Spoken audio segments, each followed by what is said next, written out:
오늘 성경 말씀은 열왕기하 9장 1절에서 10장 36절입니다. 역사를 돌아보고 또 지금 세상을 보아도 권력 주변에는 항상 폭력과 음모가 난무합니다. 그러나 악하고 무질서하게 세상이 돌아가는 것처럼 보이지만 사실은 모두 하나님의 통치 아래 있습니다. 결정적인 순간에는 하나님께서 개입하시고 당신의 뜻을 이루어 가십니다. 이스라엘 역사에서 가장 악했던 왕 아합의 가문을 심판하는 데 있어 하나님은 예후라는 사람을 사용하셨습니다. 절대 무너지지 않을 것처럼 견고하게 보였던 아합 가문을 그가 순식간에 무너뜨리고 유다의 아하시아 왕까지 제거하였습니다. 이것은 하나님의 예언의 말씀이 얼마나 정확히 성취되는가를 확실히 보여줍니다. 아람과의 전쟁에서 부상당한 이스라엘 왕 요람이 이스라엘에서 치료를 받고 있을 때 길앗 라못에서는 예후가 이끄는 이스라엘 군대가 계속해서 아람군과 접전을 펼치고 있었습니다. 그때 엘리사는 아직 젊은 선지자의 한 제자를 불러 예후에게로 가서 기름을 부어 이스라엘의 왕으로 삼으라고 지시하였습니다. 엘리사는 이 일을 지시하면서 다른 장군들이 못 보도록 예후를 장막 안으로 데리고 들어가 거기서 왕으로 기름 부으라고 하였습니다. 왕이 아직 살아있는데 다른 사람에게 기름을 붓는 것은 왕에 대한 반역이기 때문에 절대적으로 조심할 필요가 있어서 그렇게 지시한 것이었습니다. 그리고 기름을 붓자마자 지체하지 말고 즉시 도망치라고 하였습니다. 예후가 장막 밖으로 나오자 그의 동료들과 부하들이 몰려와서 그 선지자 제자가 무슨 메시지를 전달했는지 궁금해하며 물었습니다. 예후는 처음에는 대답을 안 했지만 무리가 말해달라고 강력히 요청하자 선지자의 제자가 해준 이야기를 모두 말하였습니다. 그 이야기를 들은 예후의 동료들과 부하들은 즉시 그를 왕으로 추대하였습니다. 이것은 이스라엘 왕에 대한 불만이 신하들 사이에 가득했고 예후가 이미 동료들과 부하들에게 리더십을 인정받고 있었다는 것을 의미합니다. 하나님은 예후를 왕으로 세우시며 분명한 사명을 주셨습니다. 아합을 쳐서 하나님의 종들의 피를 이세벨에게 갚으라는 것이었습니다. 예후는 먼저 이 쿠데타 소식이 외부로 알려지지 못하게 철저히 함구령을 내린 다음 즉시 군대를 이끌고 요람 왕이 있는 이스라엘 성으로 향하였습니다. 그때 망대에 있던 파수꾼이 예후의 군대가 달려오는 것을 보고 요람 왕에게 보고하자 요람은 왕인 자신의 명령도 없이 무슨 군대가 오는 것인지 궁금하여 사절을 보내라고 지시하였습니다. 그리고 평안하냐라고 물으라고 하였습니다. 이 평안하냐라는 질문은 단순한 인사가 아니라 상황이 어떻게 되는지 체크하는 질문이었습니다. 일은 다 잘 되었느냐, 전쟁에서 이겼느냐라는 의미였습니다. 이렇게 전쟁터에서 많은 군대가 돌아오는 것은 승리가 아니면 패배가 분명하기 때문입니다. 그러자 예후는 평안이 내게 상관이 있느냐, 내 뒤로 물러나라 라고 하였습니다. 이 말은 더 이상 요람의 부하로 자신에게 저항하지 말고 자기 수하에 돌아오라는 의미였습니다. 왕의 사자는 단번에 상황을 짐작하고 즉시 예후의 편으로 들어갔습니다. 나갔던 사자가 돌아오지 않자 요람은 다시 한 사람을 보냈고 그도 예후 편으로 들어갔습니다. 이렇게 예후는 왕이 2번씩이나 보낸 사자들을 차례로 자기 편으로 흡수한 뒤 계속 진군하여 마침내 성벽 바로 앞까지 왔습니다. 그러자 파수꾼이 요람에게 그 병거 모는 것이 님시의 손자 예후가 모는 것 같이 미치게 모나이다 라고 하였는데 이것은 미친 사람처럼 몬다는 것으로 예후가 이끄는 군대의 기세가 얼마나 대단했는지를 표현하는 말입니다. 이스라엘 최고의 용장인 예후가 무슨 일로 왕의 명령도 없이 저렇게 전선을 이탈하여 맹렬히 군대를 이끌고 달려오는지 궁금해진 요람은 더 이상 기다리지 못하고 유다 왕 아하시아와 함께 직접 병거를 이끌고 나가 예후를 맞이하였습니다. 그리고 요람이 예후에게 예후야 평안하냐라고 물었는데 이것은 예후가 이렇게 전쟁터에서부터 급히 돌아온 데에는 뭔가 중요한 일이 있을 것이라고 믿었기 때문입니다. 그래서 좋은 소식이든 나쁜 소식이든 빨리 듣고 싶었던 것입니다. 아마도 요람 왕은 좋은 소식을 기대하고 있었을 것입니다. 그러나 예후는 내 어머니 이세벨의 음행과 술수가 이렇게 많으니 어찌 평안이 있으랴 라고 하였습니다. 요람은 적들과의 전쟁만 걱정하며 평안이냐고 물었지만 진짜 평안을 깨는 것은 이세벨의 사악함과 온 땅에 넘치는 우상숭배라는 말이었습니다. 이 말을 듣는 순간 요람은 비로소 사태를 파악하고 반역이라고 외치며 급히 말머리를 돌리려 했지만 이미 때는 늦었습니다. 예후의 화살이 번개처럼 날아와 그의 등에 명중하고 심장을 꿰뚫어 버린 것입니다. 이렇게 해서 아합의 아들 요람은 전혀 예상치 못하게 자기 부하 예후의 반역으로 죽임을 당하고 말았습니다. 그런데 예후와 요람이 마주한 곳이 공교롭게도 나봇의 토지였습니다. 이것은 결코 우연이 아닙니다. 예후는 요람의 시체를 나봇의 밭에 던지라고 지시하면서 하나님의 예언의 말씀을 상기시켰습니다. 나봇의 토지는 요람의 아버지 아합의 죄악이 가장 분명하게 드러난 곳입니다. 아합은 하나님의 말씀을 지키느라 토지를 팔지 않는 나봇을 이세벨의 계략으로 죽이고 그의 땅을 빼앗았습니다. 하나님은 그때 분명히 엘리야를 통해 심판을 선포하셨습니다. 열왕기상 21장 19절 너는 그에게 말하여 이르기를 여호와의 말씀이 내게 죽이고 또 빼앗았느냐고 하셨다 하고 또 그에게 이르기를 여호와의 말씀이 개들이 나봇의 피를 핥은 곳에서 개들이 내 피 곧 내 몸의 피도 핥으리라 하였다 하라. 예후는 자신이 요람을 죽여 그곳에 던짐으로써 이것이 단순한 쿠데타가 아니라 하나님의 심판이라는 사실을 모두에게 알려주었습니다. 하나님은 악한 자가 자신의 힘을 이용하여 약한 사람을 억울하게 죽인 것을 그 세대가 지난 후에도 잊지 않고 심판하신 것입니다.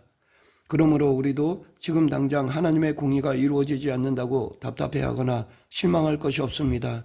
하나님은 반드시 죄에 대한 값을 물으시고 악을 심판하실 것입니다. 그때가 언제가 될지는 모르지만 반드시 이루어집니다. 하나님을 속일 수는 없기 때문입니다. 그러므로 우리에게 중요한 것은 혹시 하나님의 말씀대로 살다가 손해를 보더라도 당장 악이 득세하는 것 같더라도 말씀대로 사는 것입니다. 하나님이 중요하게 여기시는 것 중에 하나가 관계입니다. 즉 마음과 목숨과 뜻을 다하여 하나님을 사랑하고 이웃을 자신과 같이 사랑하는 것입니다. 역으로 하나님이 가장 싫어하시는 것은 바로 이 관계를 깨는 것입니다. 요람이 죽은 것을 바로 옆에서 목격한 유다왕 아하시아는 혼비백산하여 도망가지만 예후는 그를 쫓아가서 죽였습니다. 순식간에 북이스라엘과 남유다의 왕 2명이 모두 예후의 손에 죽고 말았습니다. 아하시아는 아합의 외손자였는데 마침 그 자리에 같이 있다가 예후의 손에 죽었습니다. 이것은 아합의 후손들에 대한 하나님의 심판이 이루어진 것을 의미합니다. 그러므로 아하시아가 그 자리에 있었던 것은 어떤 우연이나 재수가 없었던 것이 아니라 심판을 이루시는 하나님의 섭리였습니다. 아합의 아내 이세벨은 남편을 뒤에서 조종하며 이스라엘이 하나님을 배반하도록 하는데 주도적인 역할을 했던 악녀였습니다. 그런데 그녀는 예후의 반란군이 쳐들어와서 죽음을 눈앞에 두었지만 끝까지 당당했습니다. 치장까지 하고 끝까지 허세를 부렸습니다. 그리고 이세벨은 예후에게 주인을 죽인 너 시므리여 평안하냐? 라고 하였습니다. 이것은 이세벨이 예후를 시므리에게 비유하며 조롱하고 있는 것입니다. 시므리는 구테타로 집권했다가 아합의 아버지인 오므리에게 7일 만에 진압되어 죽은 이스라엘의 왕이었습니다. 그러니까 예후도 시므리처럼 곧 죽고 말 것이라고 저주를 한 것입니다. 그러나 이 순간 이세벨의 측근들조차 더 이상 충성을 바치지 않게 되었습니다. 조금 전까지도 그녀를 섬겼던 내시들이 예후의 말 한마디에 이세벨을 성 위에서 내던졌고 높은 데서 떨어진 그녀의 시체에서 피가 사방으로 튀었습니다. 그 시체는 예후의 말발굽에 짓밟혔고 결국 들짐승들이 다 먹고 형체를 알아볼 수 없을 정도가 되었습니다. 이 끔찍한 죽음은 하나님의 심판의 예언이 한치의 어긋남도 없이 그대로 이루어진 것입니다. 열왕기상 21장 23절 이세벨에게 대하여도 여호와께서 말씀하여 이르시되 개들이 이스라엘 성읍 곁에서 이세벨을 먹을지라. 이렇게 이세벨도 죽었지만 아직 예후가 이스라엘을 장악하는 데는 장애물이 하나가 남아 있었습니다. 그것은 아합의 아들 70명이 여전히 사마리아에 살고 있다는 것이었습니다. 그들 중 누구라도 죽은 요람 왕의 후계자라고 자신의 권리를 주장할 수 있었습니다. 예후는 정면 승부를 할 경우 자기 편의 손실도 클 것을 알고 심리전을 택하였습니다. 예후는 성 안의 이스라엘 장로들과 아합의 아들들을 교육하는 선생들에게 편지를 보냈습니다. 이 편지는 겉으로 보면 아합 가문에 충성을 다하라는 내용입니다. 아합의 아들들 70명 중에서 가장 어질고 정직한 자를 택하여 왕으로 삼고 자신에게 대항해 보라는 것이었습니다.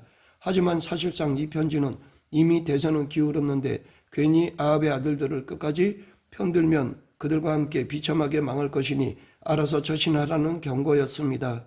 편지를 받은 이들은 요람과 아하시아 두 왕도 당해내지 못한 예후를 자신들이 어떻게 할 수 없다는 것을 잘 알고 있었습니다. 그래서 예후에게 항복하는 편지를 보냈습니다. 그들이 복종하겠다는 소식을 전하자 예후는 그 아합의 아들들을 모두 죽일 것을 명하였습니다. 이렇게 해서 70명이나 되는 아합의 아들들은 자신들의 최측근의 손에 의해 하루 만에 모두 죽임을 당하였습니다. 정권이 잘 나갈 때는 그 밑에서 복종하고 아부하며 권세를 누리던 이들이 세상이 바뀌니까 지체하지 않고 주인을 바꾸면서 예후에게 굴복한 것입니다. 하나님 없이 맺어진 관계는 이렇게 허무합니다. 배신으로 끝날 수밖에 없습니다. 다 자기 살 길만 찾습니다. 자기에게 유리한 쪽에 붙으면서 정의도 명분도 다 저버렸습니다.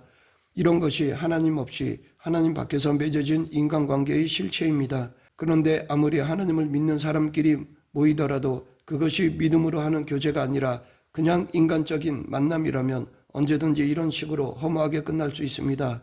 그러므로 우리는 인간적인 모임에 그치지 말고 믿음 안에서 형제자매의 관계로 영적 가족의 관계로 나아가야 합니다.